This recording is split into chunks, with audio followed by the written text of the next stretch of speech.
attack the strike zone. Luis has big stuff. Seen it now with Luis. He's attacking and getting ahead and finishing guys right away. That's when he's getting quick outs. That's when he's keeping them off the field. And, so for him, it's attack the zone. He's got really good stuff. So really excited to watch Louis tonight.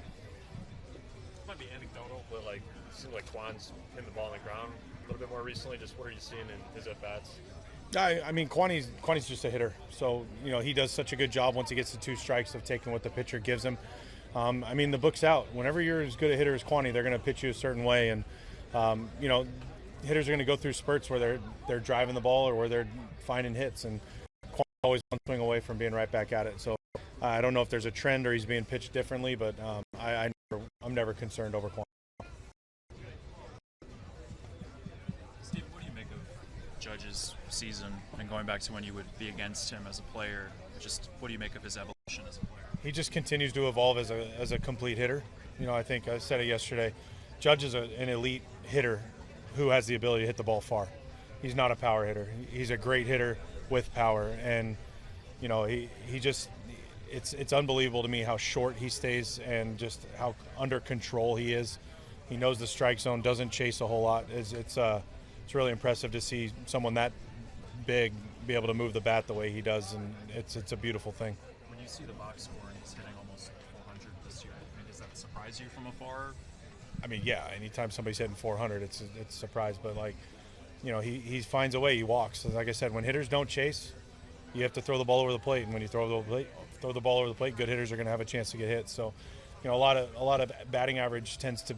There's some luck involved, obviously, for everybody, but at the same time, he's such a good hitter that nothing he does really shocks me.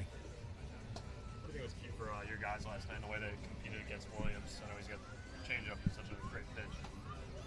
Our guys have been great against bullpen. Our guys have been great late innings, and I think a lot of times when you're facing a reliever, the guesswork comes out and you just go compete. And I really like the way we've attacked it. And I thought our guys did great. He threw a ton of strikes, so we made him work. We fouled off some really tough pitches, and we were able to get a rally together and make him throw 30 pitches. So while you want to win the game, which obviously that's the goal, getting him to throw 30 pitches and getting the go-ahead run to the plate, that's who this team is. We don't quit. We don't go away. And we're going to keep doing it.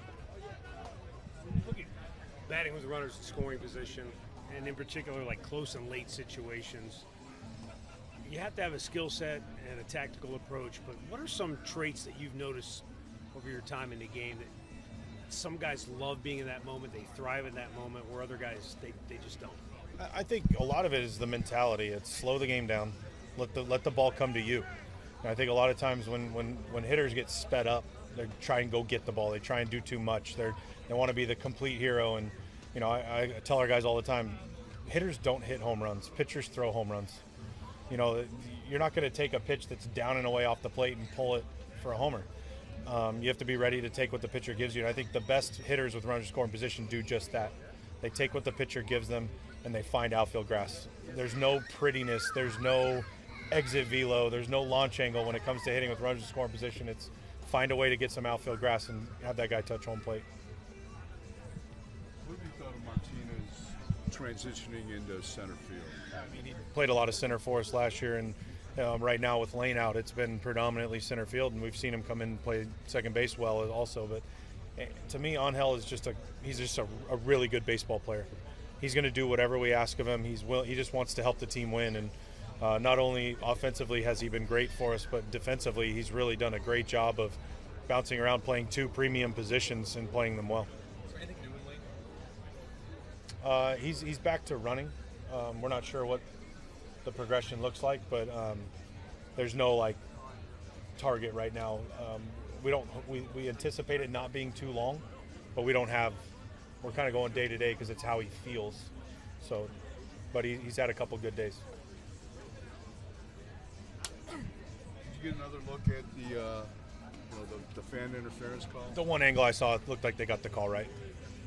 All right, Slade, you made your 3rd start of the season over the weekend against the Angels. What were your biggest takeaways? There were a few. I didn't have my best execution command that day, given the kind of sporadic week that we had. So we went to the drawing board very next morning, found some little adjustments that needed to be tweaked in the way I was moving down the mound, and made those adjustments, and I'm feeling really good going into this one. You mentioned being a little bit out of your routine because you skipped your last start. Groin tightness, was it? Yeah, we just got pushed back a few days. So for you, you don't need to go into the deep details, but what does that routine look like, and how routine do you feel that you are? That's all I got is my routines and my habits that I have created to put myself in the position to go out there and execute pitches every fifth or sixth day. And every 15, 30 minutes of my day, every day is planned somewhere in my calendar. So it's something that I've really adopted this year, especially more than any year before. And I've been feeling very, very good about it, trying to stay as consistent as possible with it. And it's everything to me. You gave a ton of credit to the bullpen and the offense after that game and how they stepped up. What was it like for you to see them in action, and what's built around you? On a day where you don't have your best stuff, I gave up a few homers. They left the yard a couple times on me.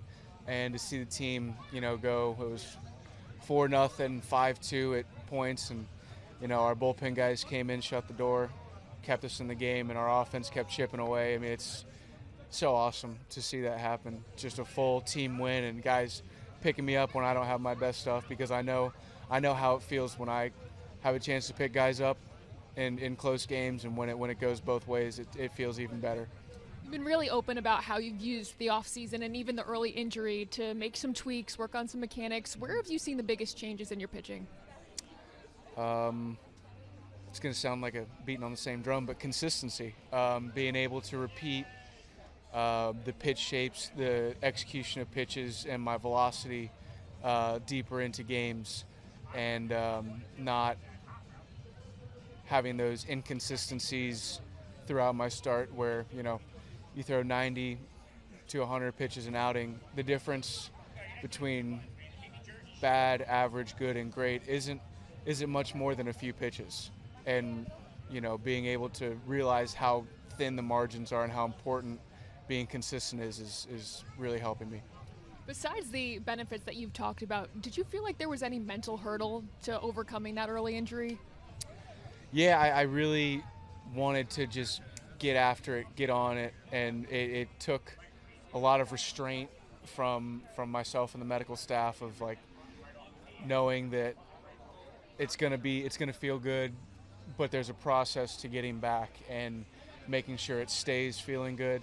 And there was a lot of restraint in some of the early throwing and working out and stuff, and a lot of body weight exercises, a lot of pool workouts where I felt like I could do more than I was doing. But, it got me to this point where now it is 100% in the rear view mirror, and I'm very thankful for the way that our staff handled it with me. Well, you talk about that restraint, and you've been very vocal about being a competitor. What does pitching at Yankee Stadium do? What does that feel like? You come up here and you see all the plaques and the photos around, and you realize the history that's here, and it's incredible to see.